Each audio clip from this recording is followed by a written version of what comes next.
Greetings everyone.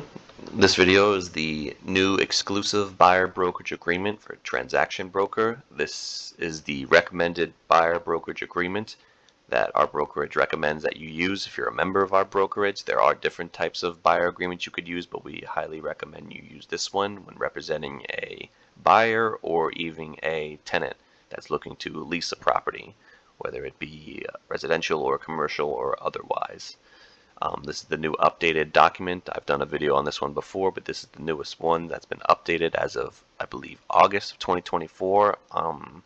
So we're going to go through this document and make sure it's filled out correctly, because you'll have to use these documents if you're a member of our brokerage moving forward whenever you're working with a buyer. There's no more verbal agreements. There's no more just working with buyers without contracts. You need to use a buyer brokerage agreement or some type of tenant brokerage agreement.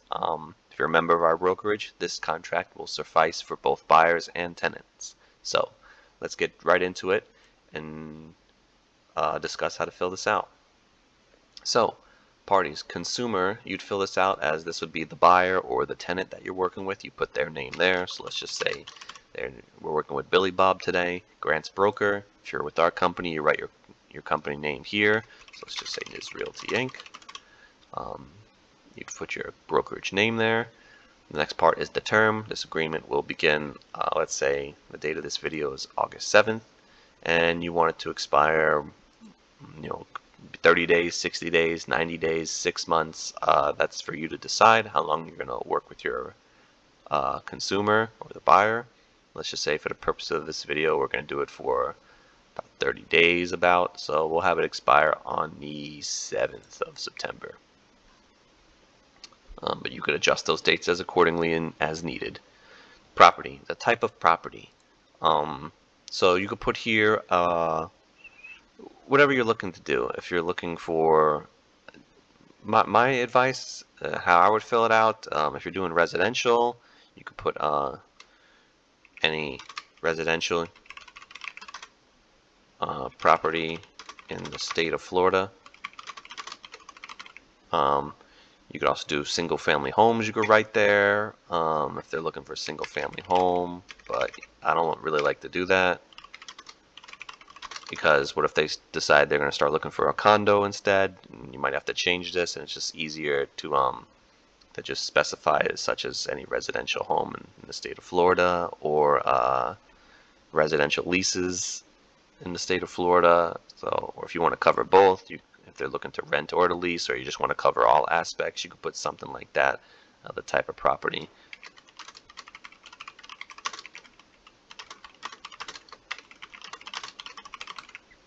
So you could put that, or commercial, either or. The location, you could put the location if you're looking for a specific county. Maybe you're doing something in Broward County.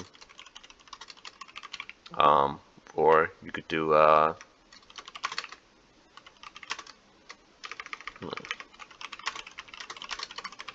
just to cover the entire state, so that your buyer's working with you and you're covering them in all aspects. You could also even do,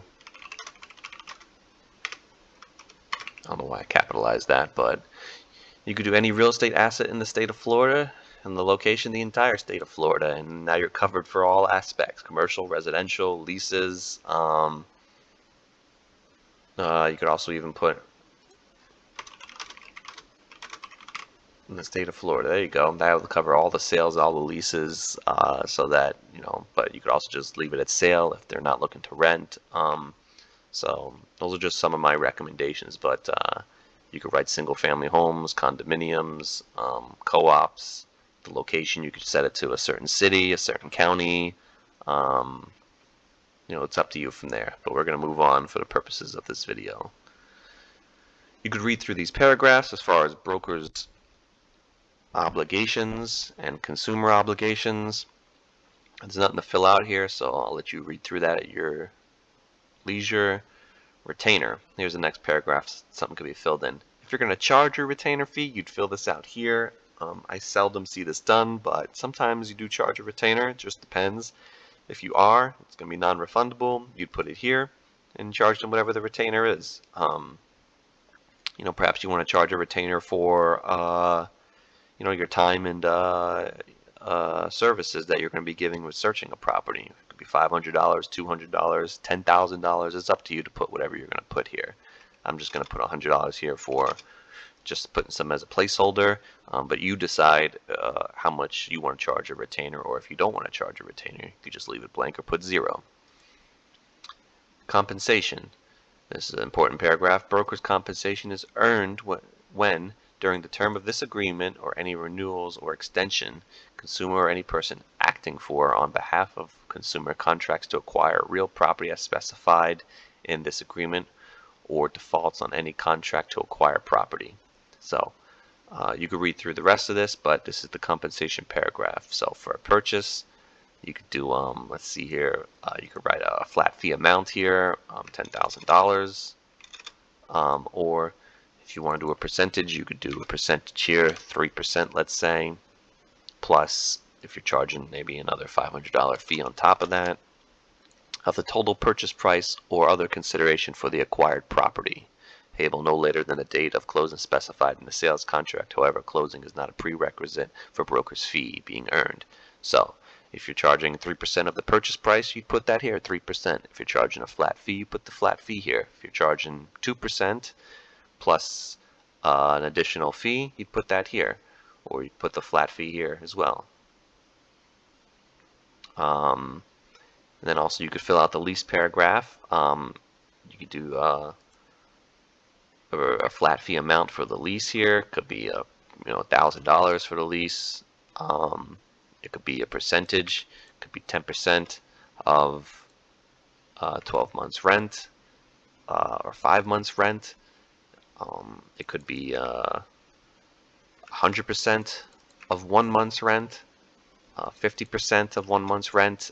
This is to be filled out basically on a need-by-need basis. It really just depends on what type of commission you're charging when it comes to leases, whether it's commercial or residential. You could be charging half or a whole or the entire amount, 100% of the first month's rent. You could be charging a percentage of the 12-month lease. Maybe it's a 6-month or 8-month lease, and you could charge 10% of that entire lease amount. This will be filled out here in this particular paragraph. Let's say you're charging 50% of 1 month's rent. You could leave it like that and cover all leases there. And then options. I'm not going to really fill out this paragraph. If you're a member of our brokerage, you could give us a call and we'll further elaborate if you're doing something for an option. But for the most part, I'm just going to go over just the for sales and for leases and how to fill it out. If there's any additional fees, you could write it in here. But I'm not going to fill this out or go into it. I'm just going to leave it blank. And if you're a member of our brokerage, you could always contact us for further clarification if you're looking to do something different or extra. Protection period. You could leave this blank. I don't like to leave anything blank, as I state in all my videos, so I'll just write 30 or 45 days. I'll just write 45 days here. You could make it 60 or 90 days. It's really up to you. I think anywhere between 60 to 90 days is a good protection period, but that's just my personal and professional opinion. You put what you feel comfortable there. Conditional termination. At consumer's request, broker may agree to conditionally terminate this agreement. If broker agrees to conditionally terminate this agreement, consumer must enter a written agreement to this effect and pay a cancellation fee. So you could put a cancellation fee for terminating this agreement. Let's say you have a 3-month contract here with your buyers, and after maybe 2-3 weeks they decide they don't want to work with you anymore for whatever reason. If you want to have a conditional termination so that you're compensated for your time and efforts that you put into the looking for a property, maybe you had to do a lot of showings, a lot of research, and they're just they don't want to work with you anymore for whatever reason, or they just decide to not buy a home anymore, you could put the amount here that they'll owe you to terminate this agreement. You could leave it blank. It's up to you. If you want further clarification about this and you're a member of our brokerage, you could contact us, but it's really up to you if you want to have some type of fee for canceling this agreement and terminating it. Let's just put $300 here as a placeholder. Dispute resolution. I'd recommend the consumer, buyer, and the authorized associate or broker initial this paragraph. It's a wise thing to do. So there's not much to be done here besides putting initials. And that's pretty much it. There's a paragraph down here at the end with other terms you could state in there. I'm not going to really go into that right now. This particular agreement is for a transaction broker, which is the type of relationship we recommend that you operate as, but there are other relationships. I'm not going to get into it in this video. So this is the buyer brokerage agreement as a transaction broker. You could use this for working with tenants as well. As you saw in the compensation paragraph, it discussed payments for leases. So you could use this. And then other than that, that's it. You just fill in the information here: consumer's name, signature, address.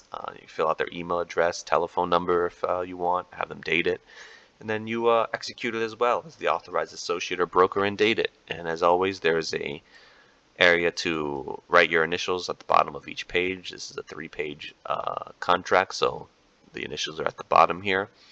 That's pretty much it for this particular agreement. This is the newest agreement as far as exclusive buyer brokerage agreements go. So hopefully this video was helpful, and we'll see you in the next one. Thank you.